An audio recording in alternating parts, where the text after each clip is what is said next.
On February 15th, 1996, the hit television series Friends premiered the 17th episode of its second season, the one where Joey moves out. The episode deals with the usual sort of lighthearted big city hijinks about 6 friends, their relationships, and their troubles, with the usual style of trite, quirky humor.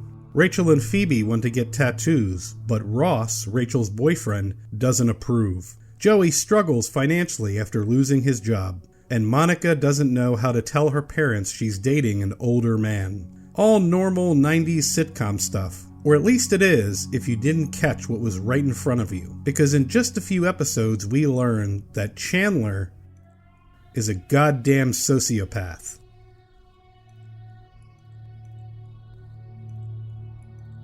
In this episode, the one where Joey moves out, roommates Joey and Chandler have a small argument that eventually culminates with Joey, moving out.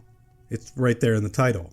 In the following episode, the one where Eddie moves in, Joey has a change of heart and wants to move back in with Chandler, only to find Eddie, Chandler's new roommate, who, moved in.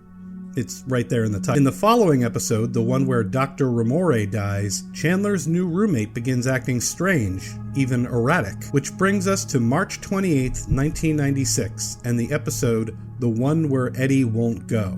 At this point, Eddie's behavior has escalated from quirky and strange to downright bizarre. Chandler asks him to move out, to which Eddie agrees, but then forgets the entire conversation ever took place. Joey's situation, having lost his job, has simultaneously reached the point where he is reaching dire straits financially. Now, you may expect the episode to resolve as expected, as Joey moving back in with Chandler would solve both their problems, but the episode culminates in an unexpected way.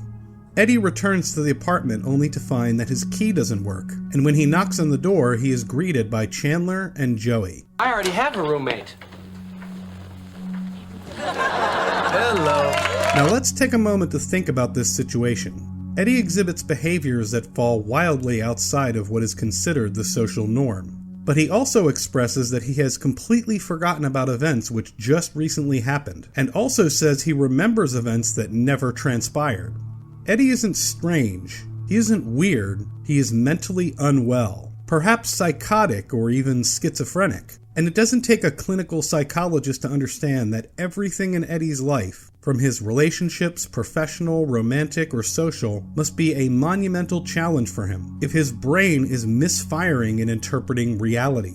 In fact, one could argue that the only thing Eddie has in his life that he can be certain of is that he has a home. Or at least he did until Chandler Bing decides that instead of resolving an awkward social situation, he could use Eddie's mental illness against him and gaslight him into believing he doesn't live there.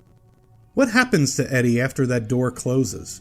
Where will he go? Will he wander the streets, blindly looking for a home that doesn't exist because his social faux pas made someone uncomfortable? Why did his mental state deteriorate so rapidly? Has he stopped taking his medication? Who has his medication? What did Chandler and Joey do with his belongings? Did they steal the very thing that could bring Eddie back to a normal state of mind?